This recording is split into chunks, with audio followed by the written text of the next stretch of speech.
শহরে গ্রামের সব জায়গায় মানুষ যে ভয়ঙ্কর একটা আতঙ্কের মধ্যে রয়েছে তাতে খোদ সরকারের সংস্থা বিবিএস এর জরিপেই উঠে এসেছে।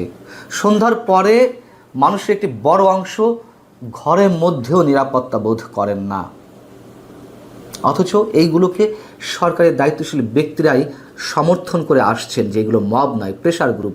প্রধান উপদেষ্টা প্রেস সচিব কদিন আগেই তো এই মন্তব্য করলেন প্রকাশ্যে।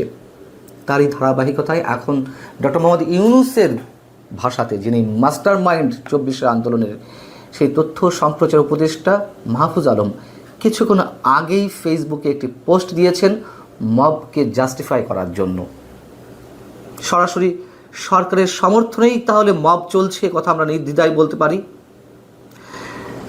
মাহফুজ আলম তার ফেসবুক পোস্টে বলছেন, জুলাইয়ের বিপ্লবী ছাত্র জনতা মব নয়।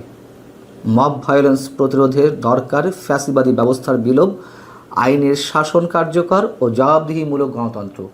বেশ ভালো কথা। 24 আন্দোলন তো এভাবেই হয়েছিল, সাধারণ মানুষ তো এগুলোই চেয়েছিল।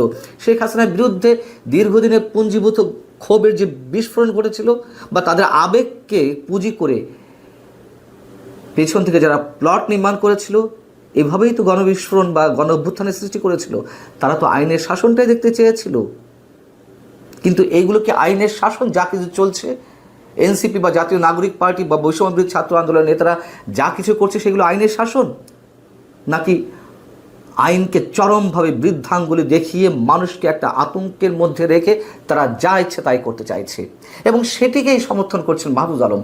তিনি বলছেন, কত অদ্ভুতভাবে এগুলোকে জাস্টিফাই করার চেষ্টা, যে মব এই দেশে প্রথম সৃষ্টি হয়েছিল বিহারি জনগোষ্ঠীর উপরে, তারপরে মব হয়েছে ছাত্র, তরুণ, মুক্তিযোদ্ধা এবং মুজিববাদ বিরোধীদের উপরে। বাংলাদেশের প্রতিষ্ঠিত রাজনৈতিক দলগুলোর সরাসরি ইন্ধনে গত 53 বছর মব হয়েছে ধর্মীয় সংখ্যালঘুদের উপরে। মবের ডেফিনেশন স্ট্রেচ করলে তথাকথিত জনতার আদালত, জনতার মঞ্চ 96, 28 অক্টোবরও। আচ্ছা, শাহবাগ সবই মব জাস্টিস, মব ভায়োলেন্স। একটা যুদ্ধ বিধ্বস্ত রাষ্ট্রে আইন শৃঙ্খলা ইনস্টল করার সবচেয়ে বড় যে চ্যালেঞ্জ ছিল 71-এর পরে, সেটিকে তিনি এক্সাম্পল হিসেবে নিয়ে এসে এখনকার মবকে তিনি জাস্টিফাই করার চেষ্টা করছেন। মাহফুজ আলম বলছেন, উদ্বেগের বিষয় হলো জুলাই বিপ্লবকে এখন মুজিববাদী বাম ও লীগের কালচারাল গুন্ডারা জুলাই পরবর্তী আইন শৃঙ্খলা পরিস্থিতির অবনতির সঙ্গে মিলিয়ে এমনভাবে পোর্ট্রেট করছে যেন জুলাই বিপ্লব শেখ মুজিবের নাতি জয়ের কথা মতো মবক্রেসি ছিল। মবক্রেসি হলে জুলাইয়ের বিপ্লবী ছাত্র জনতা, পুলিশ, আনসারবিহীন দেশকে 1-1.5 মাস নিরাপদ রাখত না। কোথায় নিরাপদ মানুষ? এবং শুধু সজীব ওয়াজেদ জয় কেন, মানুষ কথা বলছে না? এগুলো মব কিনা মানুষ প্রশ্ন তুলছে না? প্রশ্ন তোলা কি, মানুষ তো সরাসরি বলছে। তাহলে অবিচার কোনটা? আইনহীন দেশ বা ব্যর্থ রাষ্ট্রের এক্সাম্পল কোনটা? যেখানে সেখানে গণপিটুনি দেওয়া হবে, যেখানে সেখানে রক্তাক্ত করা হবে, আদালত থেকে শুরু করে সচিবালয় পর্যন্ত কোনো জায়গা মাপ পাওয়া যাবে না, শিক্ষাঙ্গনেও কেউ মাপ পাবে না। এইগুলো আইনের শাসন? এইভাবে আইনের শাসন প্রতিষ্ঠা করা যায়? কি অদ্ভুতভাবে আমাদেরকে নসিহত করছে, কি অদ্ভুতভাবে আমাদেরকে দেশে আইন কানুন শেখাচ্ছে।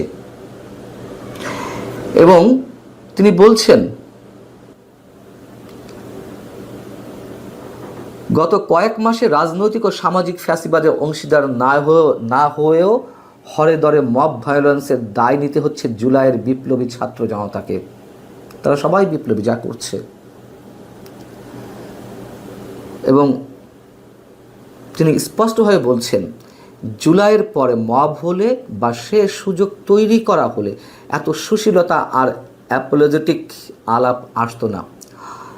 তার মানে কি, যারা এর বিরুদ্ধে কথা বলছে, যারা পুলিশ সদর দপ্তরে তালা ঝুলিয়ে দিচ্ছে, যারা মব ভায়োলেন্স সৃষ্টি করে একজন নিরাপরাধ পুলিশ কর্মকর্তাকে প্রত্যাহার করতে বাধ্য করছে, রাস্তাঘাট বন্ধ করে ঘন্টার পর ঘন্টা, 8 ঘন্টা পটিয়াতে যেটি হলো, দুর্ভোগ সৃষ্টি করে তাদের দাবি আদায় করছে, এগুলো মব না, এগুলো আইনের শাসন প্রতিষ্ঠা করা।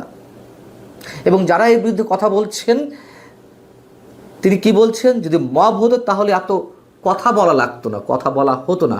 অর্থাৎ আমরা যারা কথা বলছি তিনি স্ট্রেট হুমকি দিচ্ছেন ভবিষ্যতে হয়তো আমাদের উপরে মব হলে হতেও পারে। মানুষ তো ভয়ে কথাও বলছে না, এটা তো সত্য কথা। মবের ভয়ে গণমাধ্যমগুলোর অবস্থা এতটা করুণ কেন, এতটা অসহায় কেন গণমাধ্যমগুলোর অবস্থা? কথা তো বলতে পারছে না।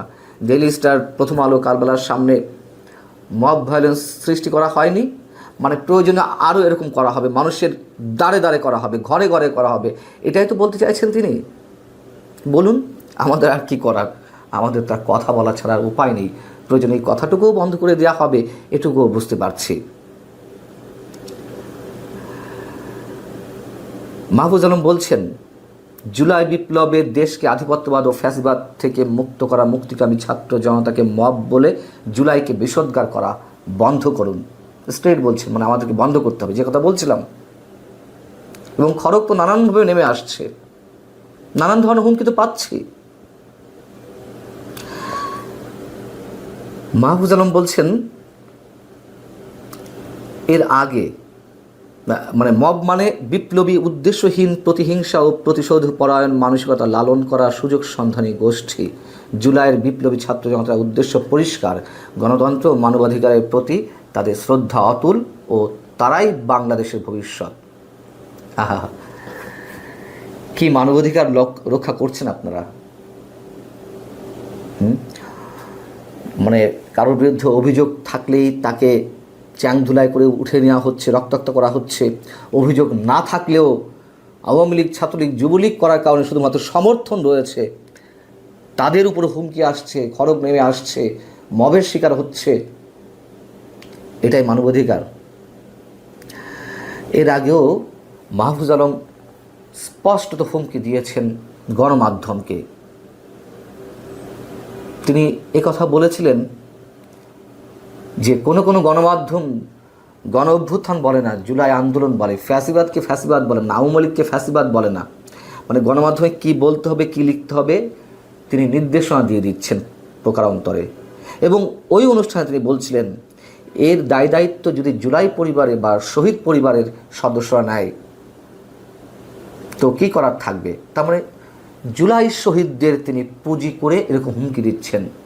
জুলাই শহীদদের পরিবারের সদস্যরা যদি গণমাধ্যমে উপর আক্রমণ করে, তার দায় দায়িত্ব তাদের উপর বর্তাবে না। প্রকারান্তরে এই কথাই বলতে চেয়েছেন। বলেন, ক্ষমতা আছে, বলবেন, করবেন, দেখাবেন, আমরা জানি, এটুকু আমরা জানি। এবং ওইটুকু মাথায় রেখেই কথা বলতে হচ্ছে। কথা বলেছি শেখ হাসিনার সময়, এখনও বলছি এবং বলবো। কিছু হলে হবে, না হলে না হবে, কিন্তু সবাই তো আর নপুংসক হয়ে বসে থাকতে পারে না।